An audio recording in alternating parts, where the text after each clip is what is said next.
देशमत news, एक सकारात्मक सोच, सोच आपकी, आवाज हमारी। जय हिंद दोस्तों, मैं इरफान अंसारी और आप देख रहे हैं देशमत न्यूज। आज एक पूर्व IPS अधिकारी ने अपनी बात को रोकते हुए हिंदुस्तान की आवाम के लिए संदेश भेजा।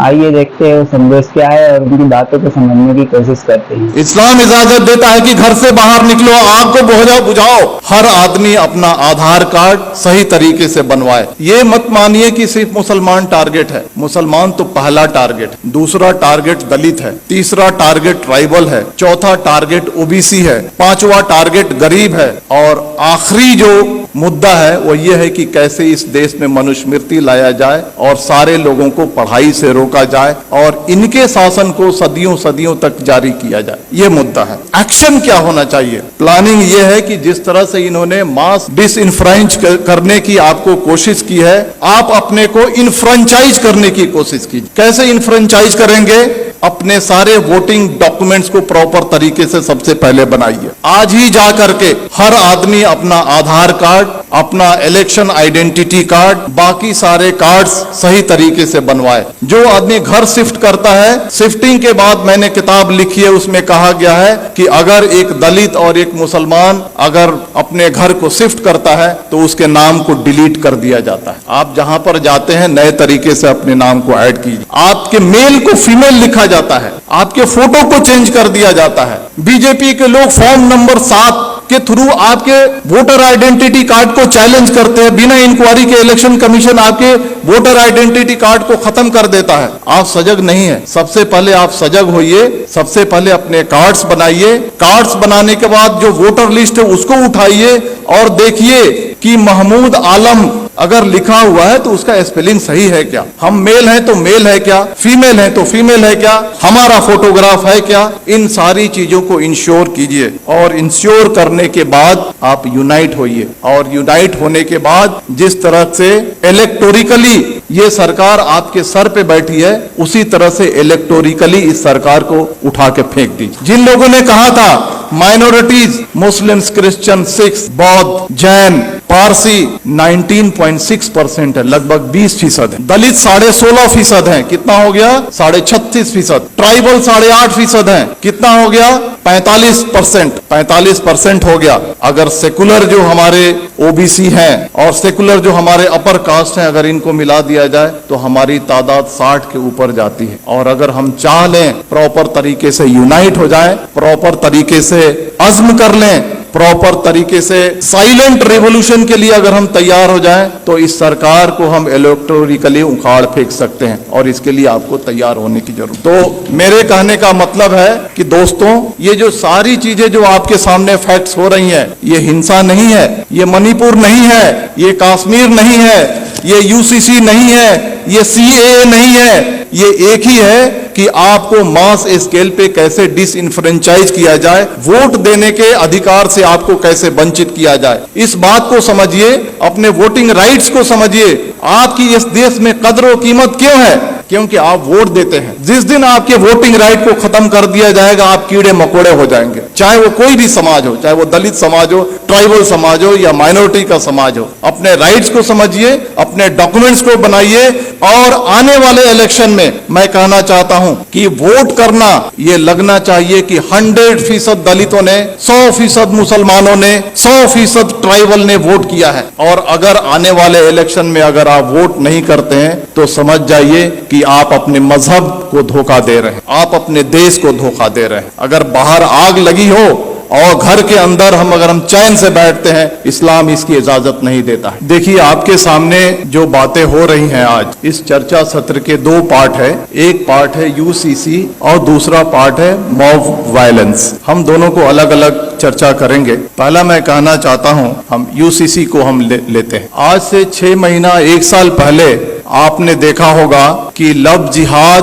और धर्मांतरण इस देश का सबसे पहला मुद्दा था। अलग अलग रियासतें अपने अपने रियासत में कानून बना रही थी। कर्नाटक की बीजेपी सरकार कानून अलग से बना रही है, मध्य प्रदेश की सरकार अलग से कानून बना रही है, हरियाणा की खट्टर सरकार अलग से कानून बना रही है, धामी सरकार अलग से कानून बना रही है, योगी सरकार अलग से कानून बना रही है। मैं आपको कहना चाहता हूं कि हिंदू, मुसलमान, सिख, ईसाई ये सारे राष्ट्रीय स्तर के मजहब हैं भारत में। अगर एक मजहब से धर्मांतरण करके अगर कोई दूसरे मजहब में जाता है, अगर सरकार को लगता है तो ये राष्ट्रीय समस्या होनी चाहिए, तो सरकार एक कानून बना करके इस समस्या को हल क्यों नहीं करती है? मल्टीपल स्टेट्स में मल्टीपल कानून क्यों बनते हैं? सरकार का मकसद है कि लव जिहाद और धर्मांतरण के जरिए जो हमारा जो सामाजिक स्पेस है उसको कम्युनलाइज किया जाए और जो इलेक्शन का जो माहौल है उसको पोलराइज किया जाए और पॉलिटिकल बेनिफिट उठाया जाए। तो बीजेपी का जो एजेंडा है, चाहे वो लव जिहाद हो,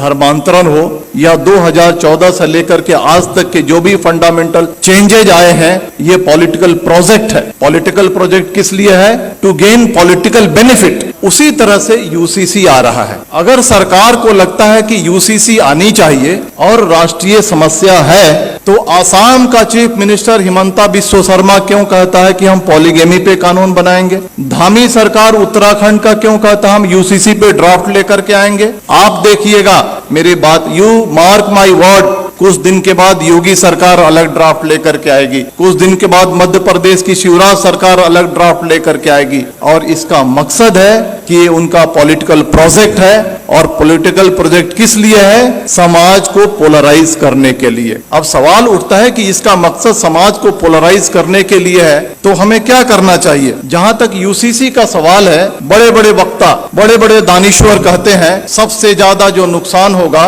वो क्रिश्चियंस को होगा, सिख को होगा, ट्राइबल्स को होगा, दलित को होगा। हमारी जिम्मेदारी है, सरकार देखिए 2014 से लेकर के आज तक जो चाहती है वो करते आई है। अगर वो चाहेगी कि यूसीसी लाएं तो हम रोक नहीं सकते हैं, लेकिन हम जो कॉन्स्टिट्यूएंट्स जो उनको वोट करते हैं उनको ये एजुकेट कम से कम कर सकते हैं कि ये जो है आपको बर्बाद करने के लिए लाया जा रहा है। इसके कॉन्स्टिट्यूएंट्स कौन है? ट्राइबल्स हैं, दलित हैं, मुस्लिम्स हैं, अदर माइनॉरिटीज हैं। इन सब को हमको एजुकेट करना है कि आपके different language, different culture, different रहन सहन आपके मजहब को बर्बाद करने के लिए लाया जा रहा है। और ये हिंदू कल्चर नहीं थोपा जा रहा है, ये brahminical mindset, upper caste Hindu mentality को कमजोरों पे थोकने की ये साजिश है। इसके लिए हमको देश को आगाह करने की जरूरत है। अब आते हैं मॉब वायलेंस में, क्योंकि वो ज्यादा देश के सामने एक बड़ा समस्या है। आपने देखा होगा कि जब भी मॉब वायलेंस होता है तो इसके दो पार्ट हैं कि जो बातें रिपीट हो रही हैं उसको बोलने की जरूरत नहीं है। जो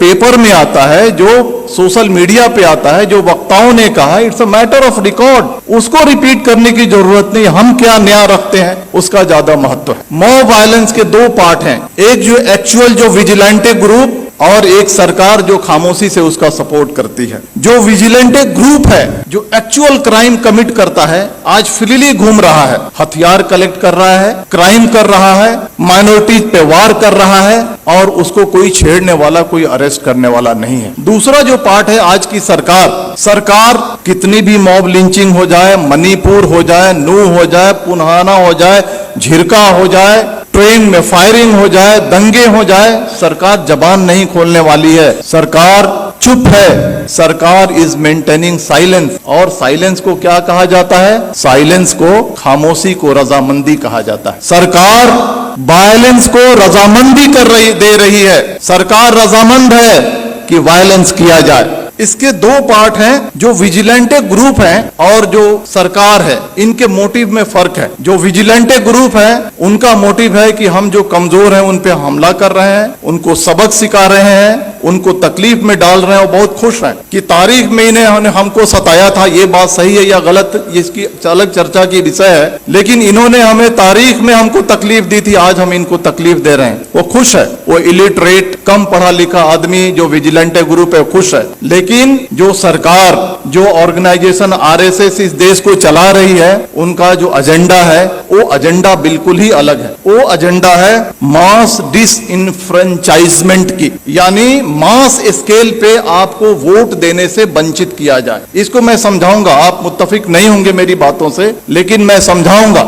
19वीं सदी में सदर्न अमेरिका में gym crow system of mass disenfranchisement लागू किया गया था। कोर्ट ने भी इसकी इजाजत दी थी। यह क्या है कि छोटे मोटे क्राइम में आपको पनिशमेंट हो जाए, किसी तरह की आपने अनुशासनहीनता कर दी, किसी तरह से आपने अपने लाइफ को थोड़ा सा डेविएट कर लिया, इन सारे मुद्दों पे आपको वोट देने की राइट को छीन लिया जाएगा। This is the gym crow system of mass disenfranchisement. वही सिस्टम सरकार धीरे धीरे इस देश में लागू करना चाहती है। चाहे वो कश्मीर का मुद्दा हो, चाहे वो मणिपुर का मुद्दा हो, चाहे वो बुलडोजर का मुद्दा हो, चाहे वो CAA का मुद्दा हो, चाहे वो UCC का मुद्दा हो। ये 5 चीजें मैंने आपके सामने रखी हैं। ये पांचों जो मुद्दे हैं, these are basically hidden agenda of mass disenfranchisement। कैसे कश्मीर से 370 हटाया गया, मोटिव ये है, उद्देश्य ये है कि वहां के पॉपुलेशन को ऑल्टर किया जाए, डेमोग्राफी को ऑल्टर किया जाए। जो मुसलमान चीफ मिनिस्टर बनता है उसको हटा करके अपर कास्ट बनिया या ब्राह्मण या राजपूत वहां पे चीफ मिनिस्टर बैठाया जाए। मणिपुर का जो मामला है, मणिपुर के मामले को हद से ज्यादा तूल इसलिए दिया जा रहा है, सरकार खामोश है, कि वहां के डेमोग्राफी को चेंज किया जाए और वहां के जो लोग हैं जो वोट करते हैं उनको रोका जाए और बीजेपी के रास्ते को साफ किया जाए। बुलडोजर जो चलाया जाता है, बुलडोजर चलाने के बाद आपका घर खत्म हो जाता है, आपकी पहचान खत्म हो जाती है, आप अपना वोटर ID कार्ड नहीं बना सकते हैं, आप बहुत सारी चीजों से वंचित हो जाते हैं। आप ये जो बुलडोजर चलाया जा रहा है, it's a part of disenfranchisement. CAA जो आया था, आपने देखा ना कि NRC करेंगे, फिर CAA को लागू करेंगे, करोड़ों करोड़ों की तादाद में मुसलमानों को डिसइनफ्रेंच करने की ये साजिश थी। UCC जो लाया जा रहा है, छोटे छोटे सिविल मैटर्स को कैसे उसको पनिश करके और उस पनिशमेंट को आधार बना करके आपके वोटिंग राइट्स को छीना जाएगा। आज आपने देखा ना, एक डिफेमेशन केस को आधार बना करके एक राष्ट्रीय पार्टी के बड़े नेता के जब उसके सदस्यता को खत्म किया जा रहा, छीना जा रहा है, तो आपकी वोटिंग राइट्स कोई बड़ी चीज नहीं है। तो ये जो चीजें जो हमारे सामने हो रही हैं, ये आपके वोटिंग राइट्स को खत्म करने की है। लेकिन बहुत अफसोस की बात है कि ठीक है, बीजेपी के रियासतों में ये हो रहा है, लेकिन कांग्रेस रूल्ड स्टेट्स हैं, रीजनल पार्टी रूल्ड स्टेट्स हैं, OBC बेस की जो पार्टियां वो सरकार में है, जैसे बिहार है वहां पे हैं। लेकिन जब ये कम्युनल एलिमेंट्स कमजोरों पे, दलितों पे, मुसलमानों पे, अदर माइनॉरिटीज पे, ट्राइबल्स पे अत्याचार करती हैं, तो वैसी कार्रवाई नहीं करती हैं जैसी होनी चाहिए। ये बहुत अफसोस की बात। आग बुझाने का यही तरीका है कि अपने अधिकार को समझो। ये नहीं कि हम तफरीह पे निकल गए, ये नहीं कि हम बिहार के हैं तो हम बॉम्बे में हैं तो हम वोट नहीं करेंगे। 10-10 हजार रुपए खर्च करो, फ्लाइट से जाओ, 1 महीना की तनख्वाह को अपने खर्च करो, लेकिन जहां पे तुम्हारा वोट है वहां पर जाकर के 100% ऐसा रिकॉर्ड होना चाहिए, हिस्ट्री में ये बात आनी चाहिए कि आने वाले इलेक्शन में जितने जो कमजोर तबके थे भारत के, उन्होंने 100% वोटिंग की, और तभी जाकर के ये देश बचेगा। इतनी ही बात करके मैं अपनी बात खत्म करता हूं। धन्यवाद। जय भारत, जय Hind. Thank you very much. इस्लाम इजाजत देता है कि अभी जो पूर्व अधिकारी IPS साहब ने जो बातें रखी है अपनी तरफ से, उनके केंद्र बिंदुओं को ध्यान में रखते हुए हिंदुस्तान के संविधान को बचाने की पूरी कोशिश करने की जरूरत है। आवाम को इस चीज़ को समझना चाहिए और इन सभी चीज़ों पर अमल करने की कोशिश करनी चाहिए। जय हिंद। आप देखते रहें देशमत न्यूज़ से एक सकारात्मक सोच आपकी, आवाज़ हमारी।